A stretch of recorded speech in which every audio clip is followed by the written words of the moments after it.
We spend far too much time worried about what makes us different than the next person or better than the next person, and not enough time thinking about why we should respect the next person. We all have a story, an overarching theme that runs through our lives and makes us who we are. The problem is, we think that since each of our stories is different, there's not a lot of perceived value and shared struggle. But we have far more in common than we can imagine, and what motivates one person can certainly help us as well. The Third Lap podcast is about understanding, respecting, and appreciating the struggle that it takes to overcome immeasurable odds in order to reach your destiny.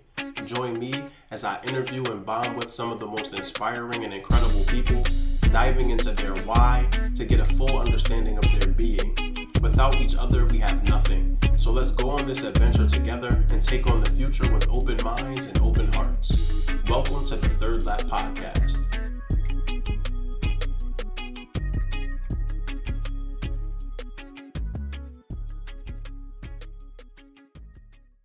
Hey, what's going on, everybody? Welcome to another episode of the Third Lap podcast. So excited today to have Whitney Wyatt joining me. So Whitney is a PhD student and also a licensed professional counselor. Really excited to have her join today just to talk about her pathway to where she is and some of her advocacy work. And so Whitney, what's going on? How are you?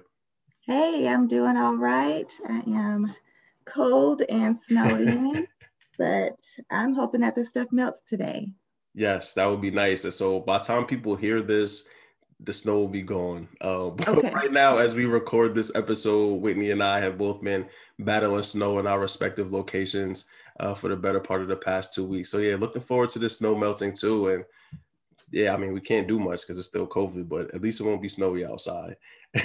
So Whitney, how we know each other. So we actually were mutually connected by Teddy Gandy from Black's Apparel. Teddy, what's up, man? Appreciate you making the connection. So Teddy reached out to me right at the end of his episode and said that Whitney was somebody that I really needed to connect with. So he made the connection happen. Whitney and I talked. She was down to do the podcast. Yeah, really excited again to have you on, Whitney, just to learn more about you. But anything you want to add in regards to how we know each other? No, I think that covers it. Teddy told me about you and that you had this podcast, and he thought it'd be a good idea, for me to talk with you about what I do and how I got here. Yeah, definitely. And it was funny because Teddy didn't tell me anything about you. So he made the connection, which was dope. But then I was like, when I reached out to you, I was like, wait a second, I don't know anything about Whitney. Like, this is going to be such an awkward conversation. But we connected, and again, we're able to just talk and hash things out. And so happy to have you here. So Whitney, we talked about on the phone where you're from, but this is the Rep Your Hood section. So, let the world know where you're coming from. What's your hood? What hood you repping? Okay, so I'm going to have to rep two hoods because I was born in Flint, Michigan. And if I don't rep Flint, Michigan, then my family will wonder what is wrong with you. Like, this is where you're from. But I lived most of my life in Nashville, Tennessee, and that's where I went to high school. So I do enjoy being in Nashville too. Nice. So I have to rep Flint, Michigan and Nashville. Shout outs to Flint. Shout outs to Michigan. I know I got a couple of heads from Michigan. I don't know. You're the first person I know from Flint. But I know quite a few people from Detroit. And then shout out to Cashville, Tennessee too, man. I learned about I know about them because of the Tennessee Titans. It's just because, Nashville is a well-known place. But Young Buck was the rapper that went so hard for Cashville. And I was like, oh, I am rocking with Cashville now. Yes. That's all I know about. That's all I know is through Young Buck. So that's awesome. Yeah, again, shout outs to Flint, shout outs to Nashville, Tennessee. And so Whitney, so we said in your intro that you are now a PhD student and a licensed mental health professional and counselor. So talk to us. That's where you are now, but how did you identify that was the pathway for you? How did you get started on your journey? I think it may have started in high school. Like, I remember sitting with friends and actually talking about, we liked psychology because of what we saw on Lifetime movies. Like you would have like the kid who is meeting with their counselor and maybe they had some kind of trauma. So they were drawing out their feelings, and we just that was interesting to us. And then I took a psychology class my senior year in high school, and that was interesting. But when I went to college, people was telling me, like, you need to major in the stuff that you enjoy doing. Well, I was a drama kid, so I thought, oh, well, I'll be a theater major and I'll go to college. But I like psychology too, so I'll make that my minor. And my parents are like, you need a degree that's going to get you somewhere. Like, this theater is whatever. Um, and so I had that psychology minor. And my first year in college, I did not enjoy the theater classes. I did not like the acting class. It was not for me. And so then I just ended up switching my major to psychology. It was really easy to do that.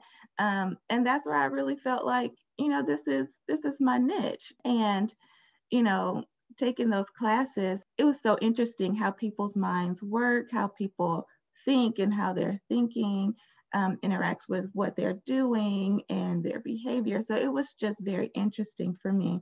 But I also had a love to kind of help people, kind of help the unfortunate. So I was trying to figure out what I wanted to do after undergrad, because you really can't do anything with a psychology bachelor's degree. It's made for you to go to grad school. And so as I was searching grad schools, I saw, master's degrees for counseling. And I was like, I think that's what I want to do. I don't necessarily want to do a whole bunch of research. I just want to help people. I want to be in the community and helping people.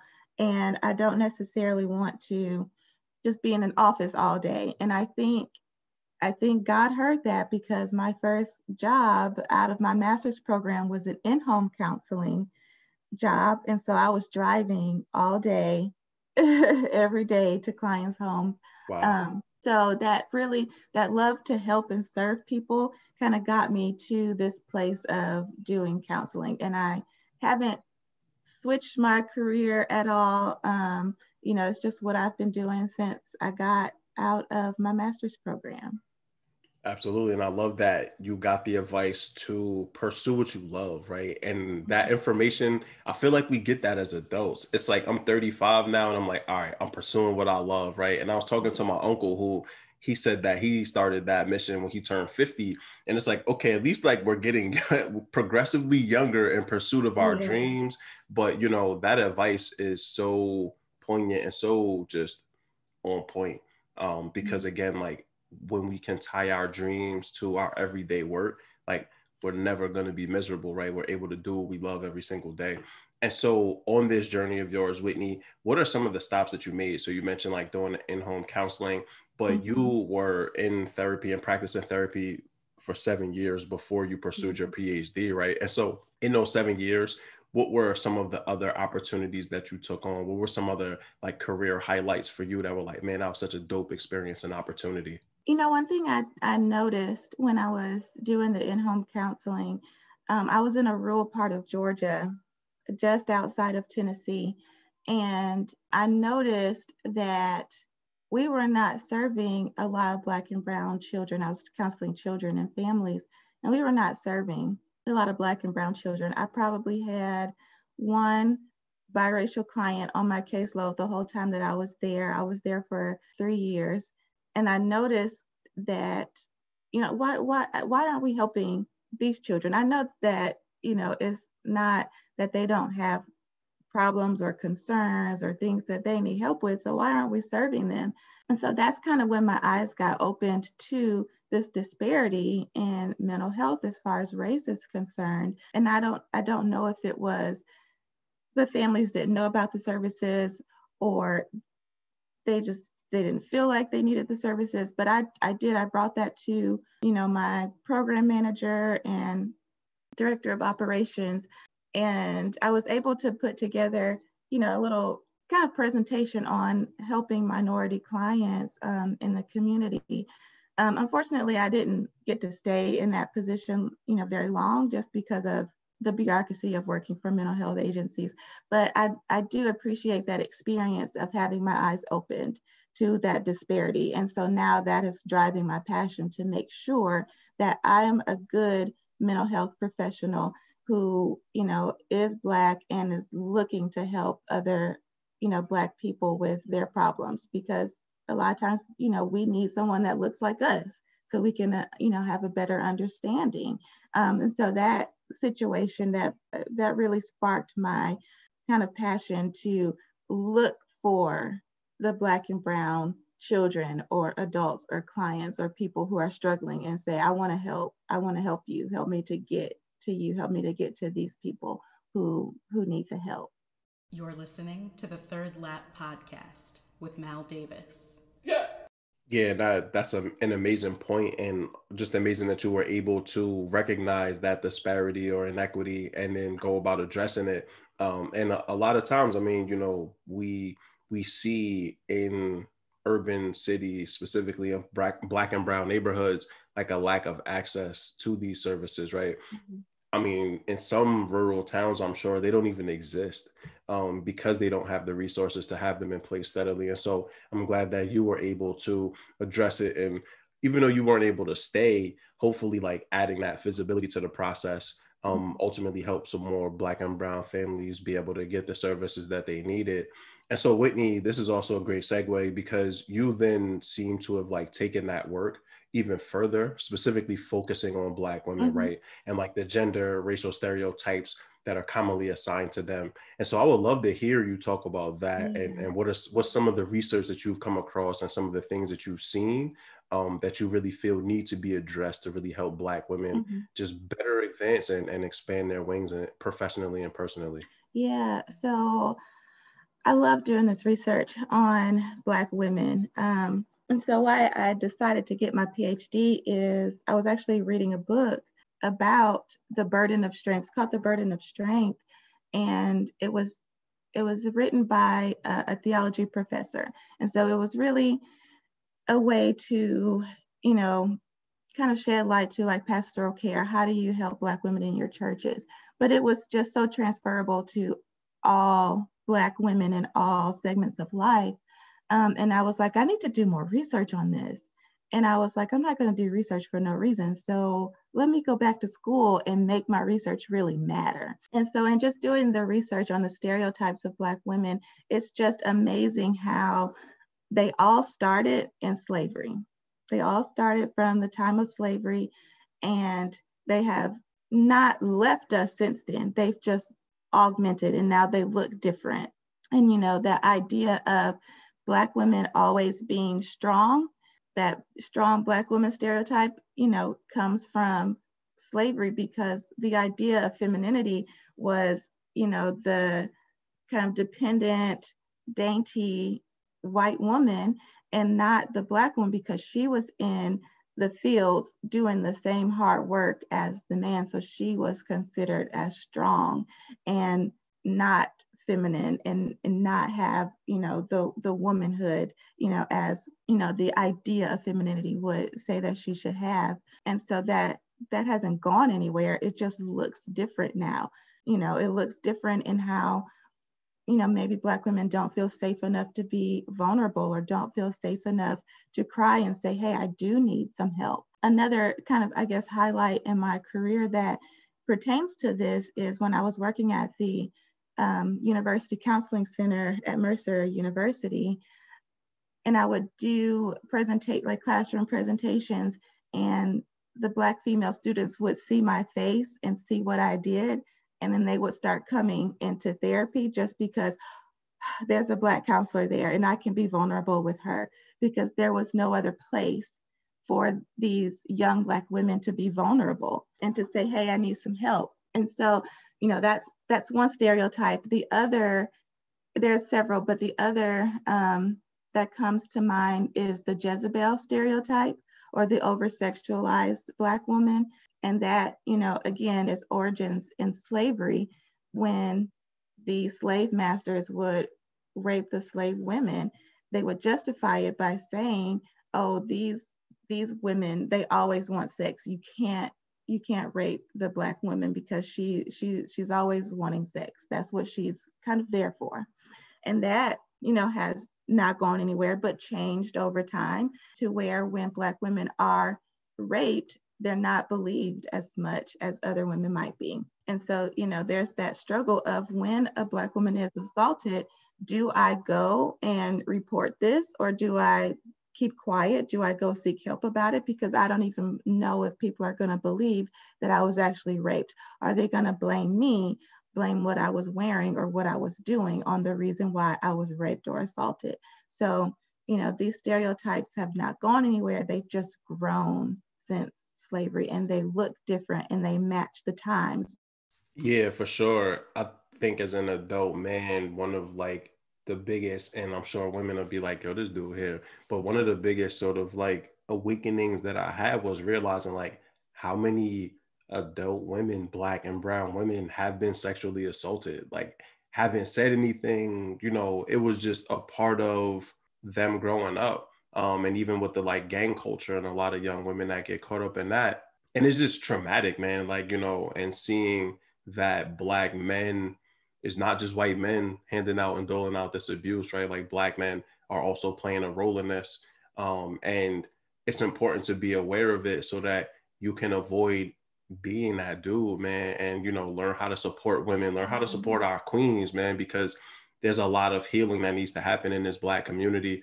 But until we, like you mentioned with the research that you're doing now, that I look forward to you being able to present during your dissertation. But like we have to address there's a problem and then move towards a solution, right? Like we can't pretend like it doesn't exist, because like you said, all it's done is just like reformulate itself to match current times, but nothing has really changed, right? Like we still look at Black women as these sexual objects in our music, in our entertainment, in our everyday life, right? Like, we still think of them. And in Teddy's episode, he talked about just with birthing a child as a Black woman, how dangerous it is, because people still believe these concepts around Black women are so much tougher and they don't need this and they don't need that, they'll be fine.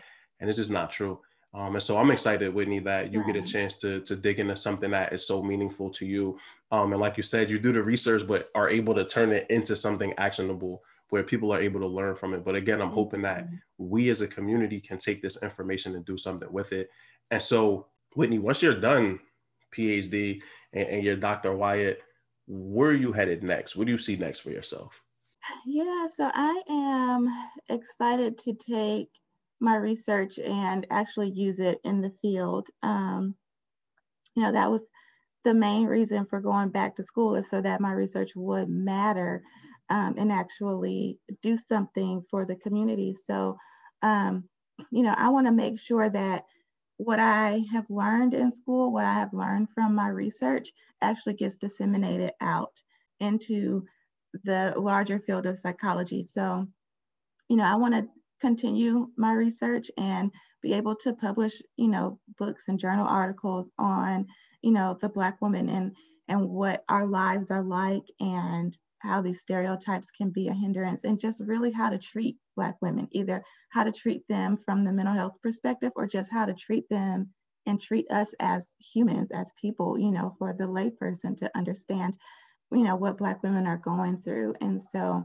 yeah, I'm excited to kind of be able to disseminate the information. I still see myself counseling. I want to be able to target the population of Black women. And so I'm looking forward to being able to kind of set up my practice to where I can reach out to Black women and making sure that I am an available person for them when they need therapy. You're listening to the Third Lap Podcast with Mal Davis. Yeah, absolutely. And something I wanted to touch on in regards to representation, and you mentioned in that Mercer that the Black women felt secure to come to you and talk, and why it's so important that we have representation and diversity across the mental health spectrum. Because I was diagnosed with clinical depression at like 15. And I mean, to this day, I've had 3 mental health professionals that were not white, and everybody else was a white man or woman. And my comfort level drastically changed depending on who that person was, shared interests and backgrounds, intersections, stuff like that. And so I can relate to that moment of like seeing a Black mental health professional, Black men specifically, and like, oh, I didn't even know this was a choice. It's like, I didn't know I had this option. To speak a little bit on that part around representation, What's some advice that you may give to a young Black woman or a young Latinx woman that may be listening to this podcast one day and it's like, I really see a future in mental health for myself? What are some suggestions that you would give them? What are some of the things that maybe you did well that you would say, hey, do that? Or maybe things you didn't do so well, they're like, hey, if you're going through this same situation, like navigate it differently by doing X. You know what, I find that where I'm doing my degree now is at HBCU. I'm at Tennessee State University. And I feel like my passions for Black women are heard where I am. Like nobody's questioning, why do I want to do research on Black women? And so I would highly recommend going to a school or university that is doing work in diversity, that's doing work in minority populations, because as far as looking for schools to go to, they interviewed me, but I had to interview them, because if they weren't doing any research at all in, minority populations, diversity, racial, ethnic differences, then that wasn't a place for me to go to. And it could have been a great school, a big name school, but if they weren't doing that work, there would be, we wouldn't match.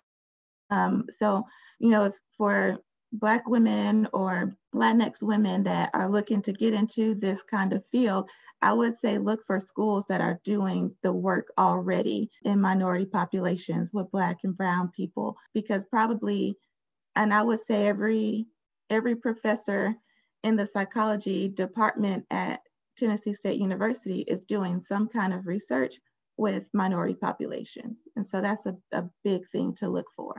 Yeah, I love that. Just the intentionality component of finding a program that's matching the work that you're trying to do. And that's excellent advice, I think, for any degree program, right? Like as you're looking for your next steps, whether that's a bachelor's, master's, PhD level work, or EDD for some of my ed folks getting their doctorate. Always match the program with your passion, because the last thing you want to do, and I think we all experienced that at undergrad, I know I did, was like paying money for a program or for a school that was just like, nah, like had I really done my research and done my work, I probably wouldn't have paid money to go here. Right. And definitely shouts out to the HBCUs for sure. Shout outs to Jackson, to Tennessee State. And I've had quite a few HBCU alums on this podcast. So it's dope just to get the love. And they said the same thing, that like being around so many people that care about the same thing really intensified their work and their passion. So I'm glad that same aspect or that same thing is happening for you. And so talk to us though, this wouldn't be the Third Lap podcast unless we talked about resilience due to difficulty, right? Or like having to overcome hurdles and things in the workplace. And as a Black woman, and you already talked about how there are two prevailing sort of misnomers about just Black women, period. I'm sure you've had to face that, right? Like that probably led to the research in and of itself. So yeah, Whitney, talk to us. Like, what are some of the things that you've had to overcome as a Black woman in the mental health space? Yeah, so I'm very thankful that I've not had to experience things that were so intense and overt, like a lot of microaggressions. But I think of one in particular when I was in the first counseling job. I was doing the in-home counseling. There was a county in North Georgia that they would not assign me to see clients because it was just that racist. Like it was Dade County, Georgia, right on the state line of Tennessee and Georgia. And if we had clients that came from Dade County, they would not assign me to go up there. And on the one hand, I was thankful because I didn't want to be in that place where I felt like, I was in danger. But on the other hand, it was like, this was 2012 to 2015. You really have such a segregated county that if I go there, I could be in danger. Like that really, I don't want to say surprised me, but it really did open my eyes to what is still happening, in this country. And that's not even to talk about what's been going on in the media lately, but, just how I couldn't even go up the mountain to Dade County because they thought I would be in danger like that. So I'm thankful that that was recognized, and I didn't have to go there and experience, anything like really dangerous. But working in the other counties in North Georgia, everybody was respectful, but the children would let me know what their parents really thought about me and Black people, because they would say, my mom, she really doesn't like Black people. And so I'm going into your house, right? And you don't even really like Black people. And I'm talking to your son or your daughter in this private setting. I don't know, like what you really think of me. But yeah, there was one kid in particular. He has two workers. The other worker was a white lady, and he disclosed to her, I don't understand why I like Whitney so much because she's Black. So these kids were being taught racism, and they told me about it. Now, their parents didn't say anything, but they told me about it. And I had those experiences, and I would really, just be on my toes when I entered their houses because of, how they thought. I didn't want to do the wrong thing and, shotguns come out. I don't know what was going to happen. There were Confederate flags everywhere, and it felt unsafe, but I did it for 3 years. I did it. Hey, so I'm really excited to announce the first ever advertiser for the Third Lab podcast. And of course, it's the homie Teddy Gandy and his team from Blacks Apparel. Blacks is a clothing company that focuses on Black reality, both past and present. They share daily Blacks or Black facts, quotes, and content regarding Black reality through their social media. So stop by the store at blacks.com. That's BLACTS.com to check out the Blacks basic tees and all of their inventory. Blacks also uses its platform to collaborate with local artists, so keep an eye out for their limited edition tees and apparel. Make sure to use the promo code THIRDLAP for 10% off your first purchase. I mean, really, what you waiting for? Get the blacks.com, Third Lap, for 10% off your first purchase. Support the homie Teddy, support the podcast. Let's go. And look at you there. And when they said you might not have been able to, or you might not have made it, but you did it. Yeah. But yeah, and like that's the whole sort of like the misinformation around racism, especially here in America, which is that once this older generation of baby boomers die off, the like racism in this country ends. And I'm always like racism is a learned trait. We're not born that way. So there's no way that this goes away without people unlearning hatred, right? Unlearning these societal biases that they've built up over time. And so, your experience speaks to the truth of the matter, is that there are marginalized white people in this country that feel as though they've lost opportunity. Hell, we see them run into the Capitol building behind us, right? And so, as we sit here and try to say that there'll be a better day, like, yeah, there will be, but we'll have to work for it. It's not going to magically go away. There's a real sentiment in this country amongst marginalized poor white people that like they deserve better and we deserve nothing. And, as they see, especially, and, for all the Black women that I've had on this show and continue to network with, my wife, family members, like I'm always speaking to life that like, this is the age of the Black woman, right? But like that is also hugely intimidating to a lot of people. A lot of people don't want to see Kamala Harris winning in this life. A lot of people don't want to see Stacey Abrams, right, winning. Like they will much rather keep them marginalized, keep them as Jezebels. And so, again, Whitney, I'm so appreciative of the work that you're doing and the fact that you came on today to speak about the work that you've done and your experiences, because I feel like this could be, it should be very uplifting to other Black women in this work, and to just Black women in general that are seeking out mental health professionals. Hey man, Whitney's out here. You got other folks like Whitney out here that are looking to hold you down.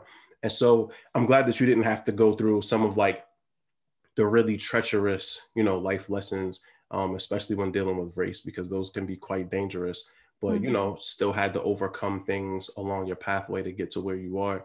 And so Whitney, as we talked about, sort of how your pathway started, drama kid that went to college, wanted to focus on that first, but realized that like therapy and psychology was probably a more realistic pathway for you.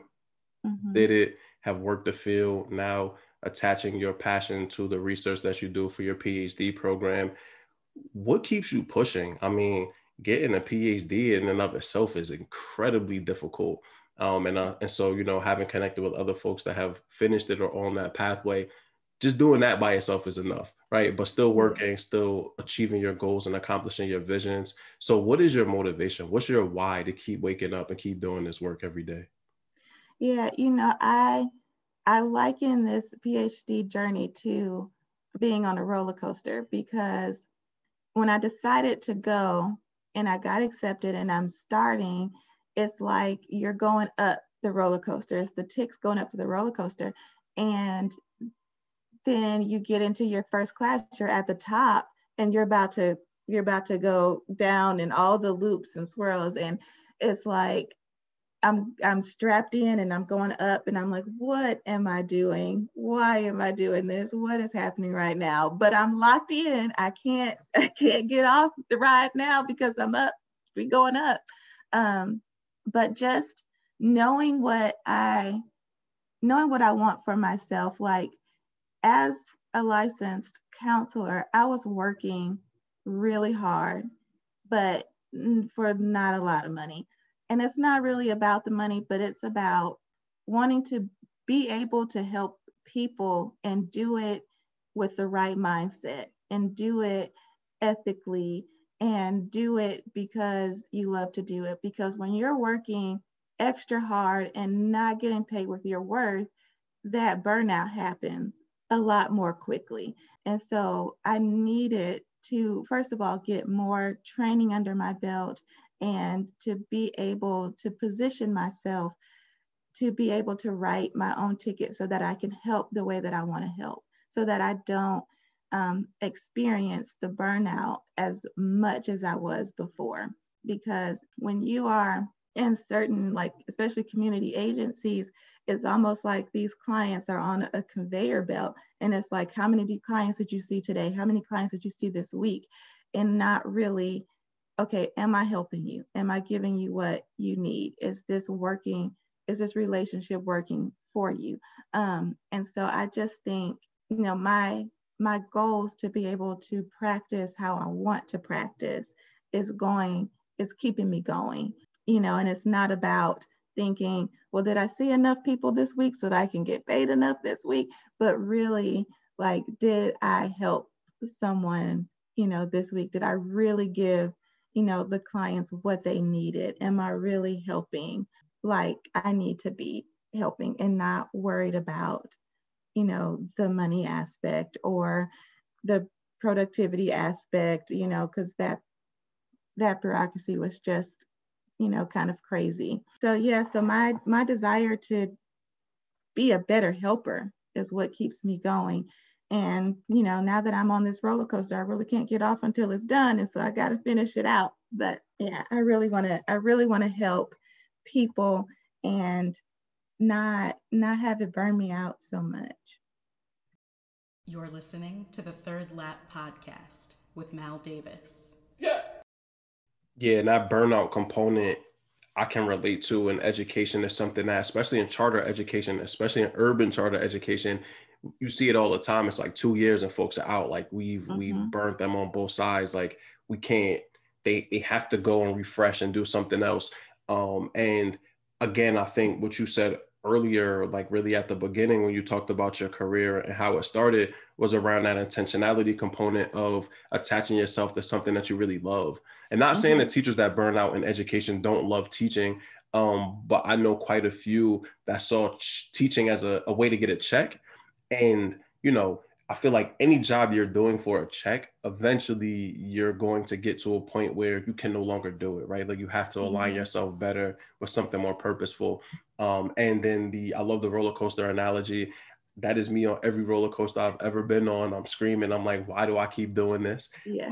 And I feel bad for my kids because they'll be going on roller coasters by themselves. Malcolm's not getting on anybody's roller coaster. Those days are over.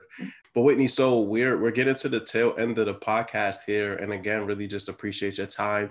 This is Malcolm Davis on the Third Lap Podcast with Whitney Wyatt talking about her career in mental health.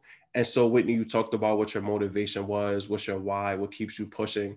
This is the component of the show here, which is the motivational thoughts for the people. So your opportunity to really like stamp your message today. So when people walk away from your episode today, what do you want to make sure that they understand about you, about your message, or about anything that you want to impart to them in the time that you're on here?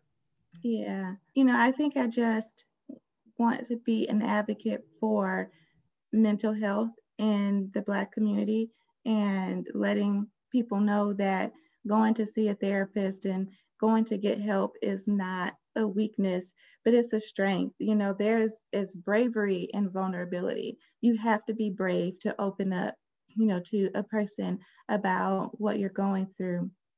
And, I promise that is helpful. I want people to walk away knowing that there are professionals out here, Black professionals. We want to see you, come in, get the help, and, get better, walk away better, whatever that looks like, however long you need to be in therapy, whatever else you need, whether it's medication or a long-term therapy, like it doesn't matter as long as you're getting the help that you need. Like that's important. And so, I'm an advocate for mental health. I'm an advocate for treating Black women the way we should be treated. We're not superhuman and we're not subhuman. We are, like you said, we're queens. We're worth, being treated fairly and well. And, when you feel like your back is up against the wall, know that there are other Black women out here rooting for you. Like you talked about Kamala Harris and Stacey Abrams. Stacey Abrams is my girl. We're friends, but she don't know it. But, I want to be like them. I want to be a face that when you look or you hear my name, you know that Whitney, she's out here for the Black woman. Like she's going to help us. Yeah, absolutely. And I just wanted to say, I love your shirt. I am my ancestors' Oh, wildest yeah. dreams. Yeah, I thought it was. So I have the same shirt, Uh-huh. different color.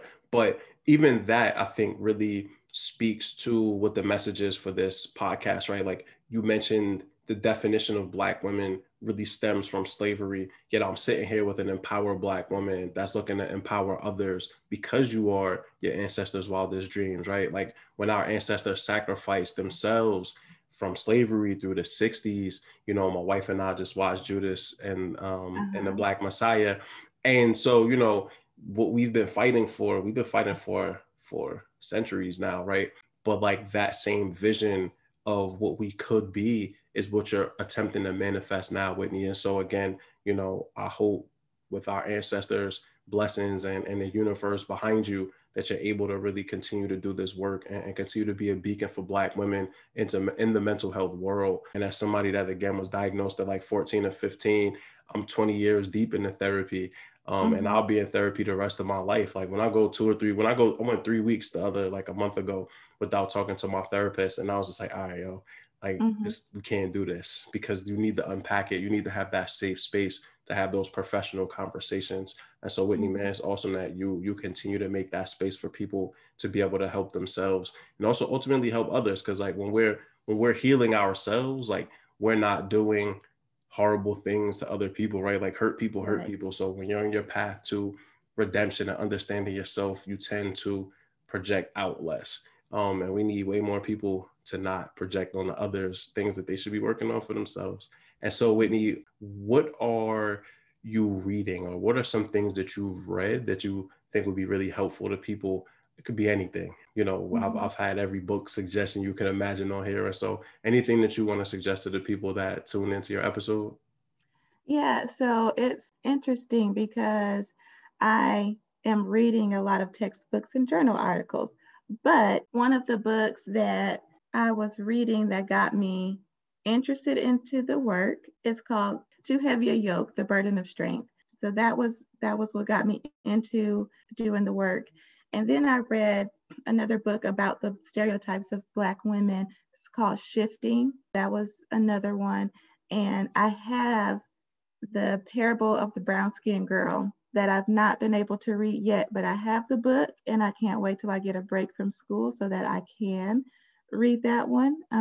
So as you can see, a lot of what I read is centered around what my passions are and what I'm doing in school. So even my, leisurely reading has something to do with empowering Black women and learning more about our lives and how we got to where we are. I mean, that makes sense. I am constantly reading about like Black civil rights and how the Panther Party and SNCC started and, how they were able to organize communities in a meaningful way. So I'm right there with you. Like, I think we have to continue to engage in the things that we're passionate about, because again, if we're looking to do this for a living, we have to be well versed in it. We have to understand it in a very specific way to be able to help people. And so awesome suggestions. And also, I mean, I love those like scholarly journals. So if you ever have some like, man, this is real interesting right here, like anything around like how to better support Black women, the perspective of Black women, email it, text it to me. I'm gonna check it out, because again, I'm always looking to learn more and grow. And those scholarly articles are a great way to do so. And so again, Whitney, we're here at the end. Where can people find you on social media? And also if folks are looking to like reach out to you for more information about mental health or potentially to become clients of yours, how can they find you? Yeah, so if you're just, looking for my Instagram, it's Whit Nicole W. That's my Instagram. Facebook is just Whitney Wyatt. I also have a baking profile because I like to bake. That's what I do on the side. And so if anybody in Nashville area is looking to order some cupcakes or cookies, you can find me at Love Always Desserts. I love it. Got to get the hustle going, man. Yeah. And so I'll post up. I actually just followed you now on Instagram, but I'll make sure to post your social media information as well, so that people can check you out, but also check out the baked goods, because we always need those in our life. Some good home cooked baked goods.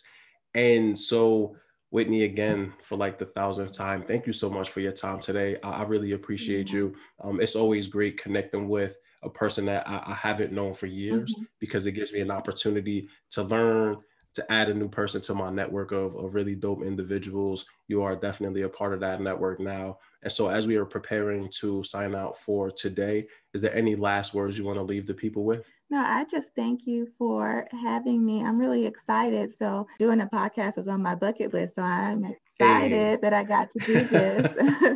So yeah, this is fun. I'm excited. So thank you so much for having me. Of course, Whitney, I can tell you right now, this will not be the last time that you're on a podcast. I actually just started one with the homie Tim Massaquoi. So we are, it's about mental health. And so I will be reaching out to you again to talk on the Mind Your Mentals podcast with Tim and Mal here in the near future. So definitely excited about that and on my own sort of journey into the mental health world. Not as a licensed professional, but more so as just the host. But yeah, Whitney, you'll have so many more of these opportunities and engagements in the future, I'm sure. But really excited to be able to release this episode so that you can share it with your network and I can just share it with the world abroad, and people could just tune in and just hear about your experiences. And so again, this is Mal Davis with the Third Lap podcast, signing out with Whitney Wyatt. And as always, each one teach one, we all learn together. Thank you for tuning into another episode of the Third Lap podcast. This is your host, Mal Davis. Please visit thethirdlappodcast.com for more information about the podcast, about our guests, and also to see our reading list. You can find us at The Third Lap Podcast on LinkedIn and Facebook, at Third Lap on Twitter, and at third_lap_podcast on Instagram. If you know anyone that would be great to be featured on this show, please reach out to our host, Mal Davis. He's always looking for interesting people to learn more about them and to talk about their pathway. Thank you so much again. Have a good one.